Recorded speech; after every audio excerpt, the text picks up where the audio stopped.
যাওয়া লাগবে কি লাগবে না? যাওয়া লাগবে না কার কার হাত তোলা? একজনও নাই। সবাই কবরে যাবেন। একদিন মাটির ভেতরে হবে ঘরে মন আমার, কেন বন্ধ দালান ঘর? প্রাণ পাখি উড়ে যাবে পিঞ্জর ছেড়ে, ধরা ধামে সবই রবে তুমি যাবে চলে।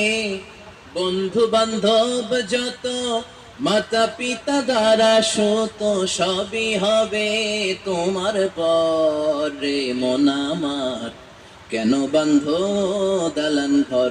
একদিন মাটির ভেতরে হবে ঘরে মন আমার, কেন বন্ধ দালান ঘর? চিল্লায় বলেন ঠিক কিনা?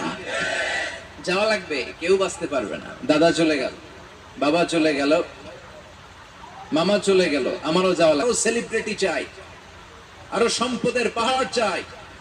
ব্যস্ত, আমরা মহা ব্যস্ত। এত ব্যস্ততা কিসের? স্টপ, থামেন, অনেক হয়েছে, আন না, বসেন, একটু ভাবেন। দাদা চলে গেল, বাবা চলে গেল, মামা চলে গেল, আমাকেও চলে যেতে হবে। মাঝে মাঝে কবরস্থানে যাবেন, যে একটু দেখবেন এই কবরস্থানে শিশুরা শুয়ে আছে, কিশোররা শুয়ে আছে, আপনার মতো তাগড়া যুবকরা শুয়ে আছে, ওদেরও রক্ত গরম ছিল আপনার মতো।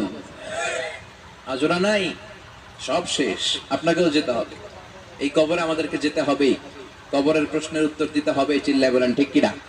কবরে প্রথম প্রশ্ন করা হবে, মার রব্বুক, তোমার রবের নাম কি? আমাদের রব কে? ওমা দীনুক, তোমার ধর্মের নাম কি? আমাদের ধর্মের নাম কি? বিশ্বনবীর চেহারা দেখিয়ে বলা হবে, এই লোকটাকে তুমি চিনো কিনা? চিনি না আমরা? চাঁদের চেয়ে সুন্দর তুমি, নবী আমার কমলিহি ওয়ালা, দু জাহানের বাদশাহ তুমি, প্যারা নবী সাল্লাল্লাহু আলা, দু জাহানের বাদশাহ তুমি, প্যারা নবী সাল্লাল্লাহু আলা, চাঁদের চেয়ে সুন্দর তুমি, নবী আমার কমলিহি ওয়ালা। সুবহানাল্লাহ পড়ে। আমাদেরকে জিজ্ঞেস করা হবে, রব কে? বলবো আল্লাহ। ধর্ম কি? বলবো ইসলাম। এই লোকটারে চিনো নাকি? আমরা বলবো চিনি, আমাদের প্রাণের নবী মুহাম্মদ সাল্লাল্লাহু। তিনটা প্রশ্নের উত্তর করতে পারলে এডিশনাল আর একটা প্রশ্ন, ওমা ইলমুক।